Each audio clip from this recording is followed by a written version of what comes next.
70 বছরের আওয়ামী লীগকে বাংলাদেশ থেকে ধ্বংস করে দিয়ে গিয়েছে শেখ হাসিনা। শেখ হাসিনা গাধার মতো ভূমিকা পালন করতে গিয়ে সীমান্তের অপর প্রান্তে গিয়ে পড়েছে। তোমরা শ্রীগালের মতো যদি সেই শেখ হাসিনার পথ অবলম্বন করার চেষ্টা করো, সেখান থেকে শিক্ষা গ্রহণ করো, তোমার পরিণাম ভিন্ন কিছু হবে না।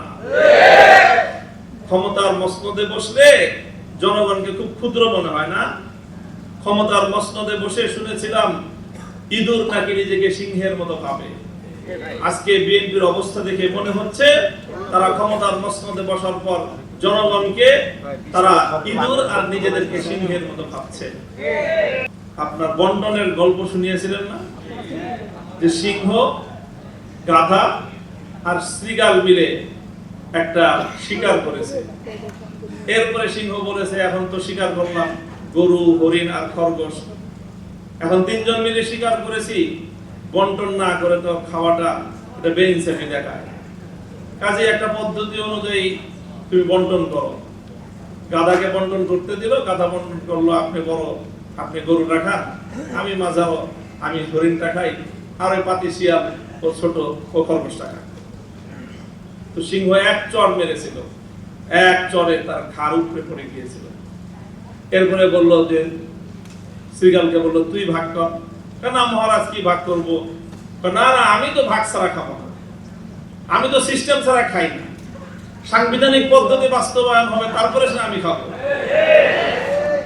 শ্রীগাল বলল যে আপনি গরুটা দিয়ে সকালবেলায় আপনি ব্রেকফাস্ট করবেন, হরিণটা দিয়ে ডিনার করবেন, লাঞ্চ করবেন, আর খরগোশটা দিয়ে আপনি ডিনার করবেন। জিজ্ঞাসা করলো এত সুন্দর বন্টন করে শিখাইছে কে? তো শ্রীগাল বলে ওই যে একটু আগে যে গাধার পরিণাম আমাকে এই উত্তম বন্টন শিক্ষা দিয়েছে।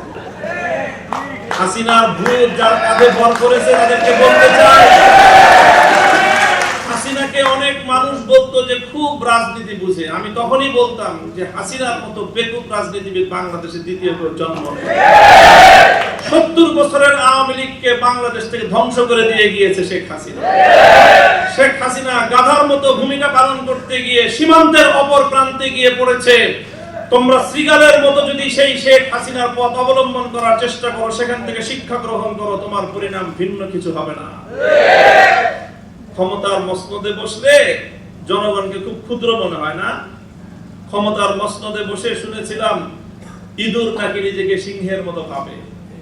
আজকে বিএনপির অবস্থা দেখে মনে হচ্ছে তারা ক্ষমতার মসনদে বসার পর জনগণকে তারা ইঁদুর আর নিজেদেরকে সিংহের মতো ভাবছে। আমরা পরিষ্কার ভাষায় বলি, জনগণকে সম্মান করতে শিখো।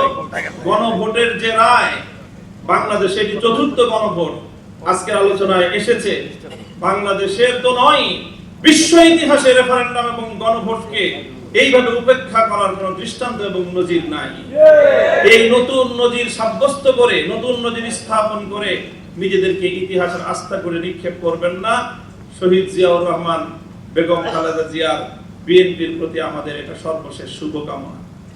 এরপরও যদি আমাদের আর কিছু বলতে হয়, আন্দোলনের মাঠে কথা হবে, রাজপথে আমরা তোমাদেরকে মোকাবেলা করবো ইনশাআল্লাহ।